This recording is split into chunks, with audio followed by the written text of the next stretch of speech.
இன்றைய பயணத்துல நம்ம என்ன பார்க்க போறோம்னா, நம்மளோட நண்பர்கள் மற்றும் சொந்தங்கள் எல்லாரும் நம்ம கிட்ட அவங்களோட சந்தேகத்தை கேட்குறாங்க.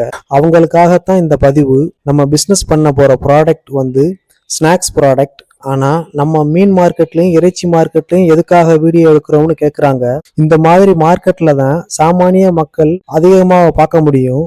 அதாவது அவங்களோட தேவைக்காக எப்படி பொருட்கள் வாங்குறாங்கன்னு மற்றும் அங்கே உள்ள வியாபாரிகள் சாமானிய மக்கள்கிட்ட எப்படி வியாபாரம் பண்றாங்கன்னு தெரிஞ்சுக்கலாம். என்னதான் இப்ப உள்ள சுச்சுவேஷன்ல ஏஐ இன்டர்நெட் இந்த மாதிரி நிறைய அட்வான்ஸ்டு சிஸ்டம் இருந்தாலும் சாமானிய மக்களோட மனநிலையை புரிஞ்சுக்கிறதுக்கு இந்த மாதிரி மார்க்கெட்டுகள்ல தான் பெரிய வாய்ப்பு கிடைக்கும். அப்பதான் நம்மளோட ப்ராடக்ட் மக்கள்கிட்ட எப்படி எப்படி கொண்டு போய் சேர்க்கலாம் அப்படிங்கிற ஒரு ஐடியாவும் கிடைக்கும். இன்னும் சிம்பிளா சொல்லணும்னா, ஒரு கல்லுல 2 மாங்கா அடிச்சேன்னு சொல்லுவாங்க.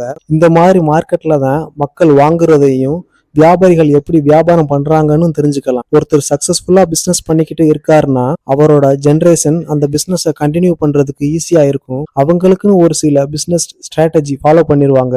ஆனா நம்மள மாதிரி புதுசா பிசினஸ் பண்றவங்களுக்கு பிசினஸ்னா என்னன்னு புரிதல் கண்டிப்பா வேணும். நம்ம நிஜமான களத்துல இறங்கி பிசினஸை பத்தி தேட ஆரம்பிச்சாதான் நம்மளுக்கு அது புரியும். இவங்கள மாதிரி சாமானிய மக்கள் தான் நம்மளோட வருங்கால கஸ்டமராகவும் இருப்பாங்க.